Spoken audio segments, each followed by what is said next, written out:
everybody, welcome back to another episode of the 3 Count Super. This, of course, is going to be the Friday night Smackdown edition of Super. This one, well, didn't come out of laziness. It's just one of the episodes of Smackdown was kind of bare bones because a couple of days prior to this episode of Smackdown going out, WWE just had a massive amount of positive tests in the old vid testing. If you catch my drift, you know you can't say the CO word on YouTube, or else they take videos down or demonetize them. Not like I should be bothering with that. We don't get paid jack for these videos anyways. Anyway, I am here today to talk about the June 26th and July 3rd editions of Friday Night Smackdown. We'll start with the July 26th edition of, or the June 26th edition of Smackdown, which was basically a tribute to The Undertaker. And it was met with several video packages from the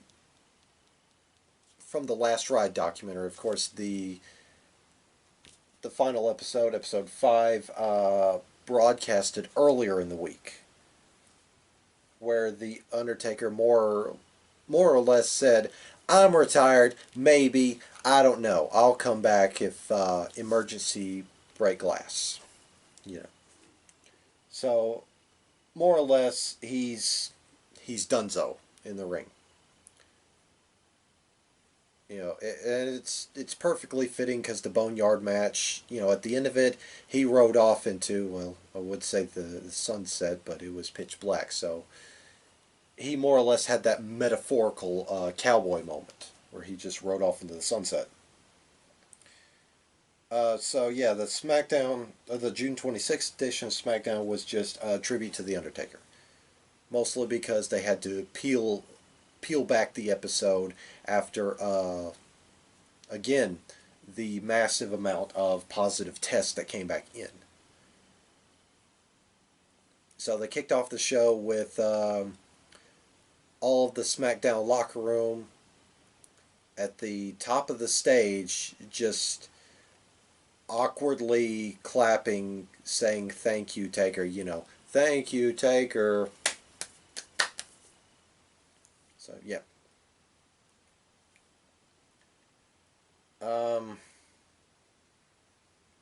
Then there was a Baron Corbin or King Corbin promo earlier in at the start of the episode, where Corbin just basically disrespects The Undertaker. And of course, Jeff Hardy came to the Deadman's defense. Now, more or less, Undertaker put Jeff Hardy on the map as a singles competitor because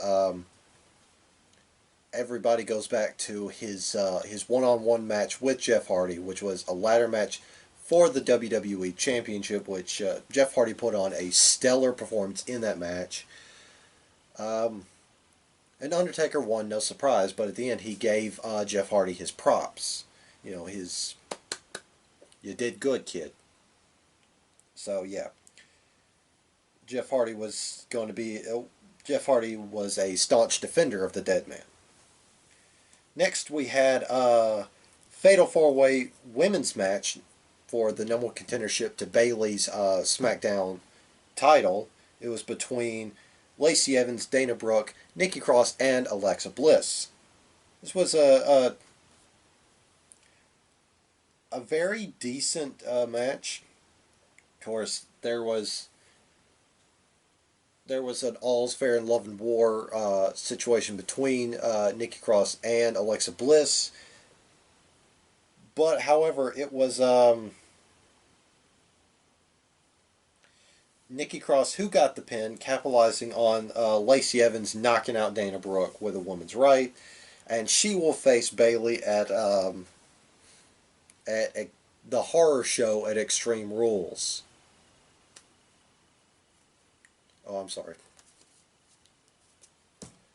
I just had to do a little bit of over the top with my hands because of the horror show. It's highly unnecessary. Next, we had an 8-man tag team match as the New Day teamed with Lince Dorado and Gran Metalik of the Lucha House Party to take on The Miz, John Morrison, Shinsuke Nakamura, and Cesaro. Which, of course, no surprise. No surprise, the Faces got the win with Lucha House Party taking out Miz and Morrison for the victory. And finally, in the main event, Jeff Hardy taking on King Corbin. In response to King Corbin trashing Undertaker at the start of the show. This was run of the mill match for Corbin.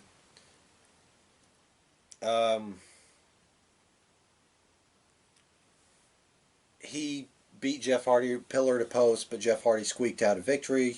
Afterwards, Corbin got ambushed by Big E, Kofi, Braun Strowman, and Matt Riddle. They all, took some shots at Corbin. Afterwards, Jeff Hardy struck the iconic, Undertaker, the kind of, he did his own variation on it. It was a nice tribute. Basically, it was just a throwaway episode of SmackDown. And that's why I didn't cover it the week it happened, because it was very bare bones. But the July 3rd edition of SmackDown was a return to form. As we kicked off the show with an absolute banger of a match between John Morrison and Matt Riddle. If I can... There we go. All right.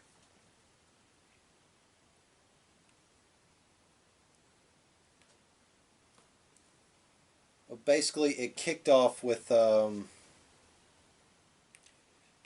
Matt Riddle getting a... he was being interviewed by...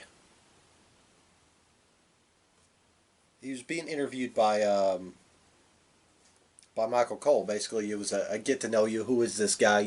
Introduce him for the folks that haven't watched Matt Riddle on the Indies or in NXT.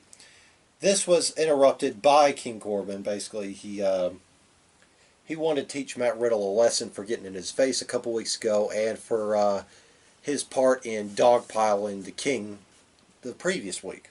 So he set up a match between Matt Riddle and John Morrison, and this was just an absolute banger of a match.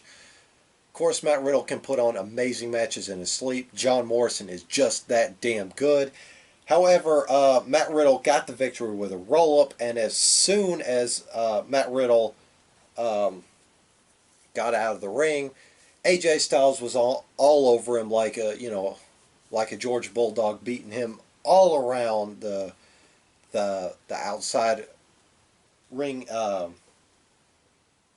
the ringside area, as he got set for his Intercontinental Championship match against Drew Gulak, who beat him a couple weeks ago.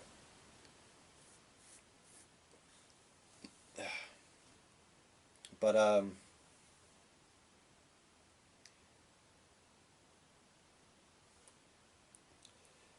yeah, Drew Gulak basically had Styles on the defensive for most of this match.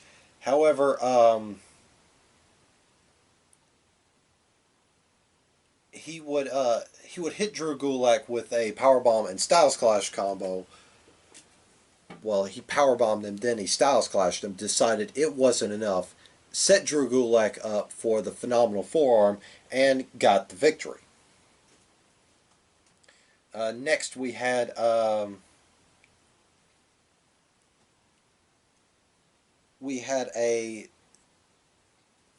well, a tribute to Bayley and Sasha Banks. Basically, celebrating Bayley's run as the longest reigning SmackDown Women's Champion. Of course, being Bayley Dose Straps and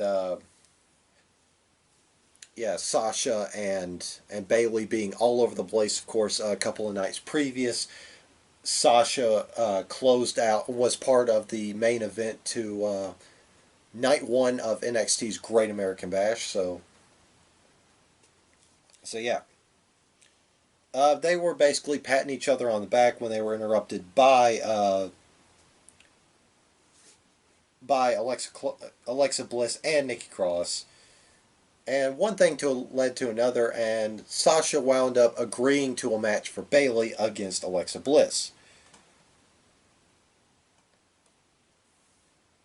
Of course, it led to a disqualification as all four women got into the fray and just started beating up their respective opponents. Next, we had a tremendous one-on-one match between Shinsuke Nakamura and Kofi Kingston. Just absolute barn burner. Kofi doing everything he can to counter what Nakamura had to offer, and Nakamura doing everything he can to put the Dreadlock Dynamo down. However, in the end,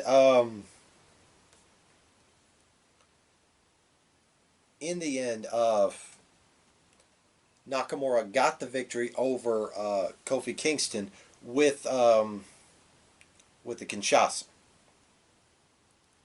And finally, in the main event, well, now before we get to the main event, it was revealed that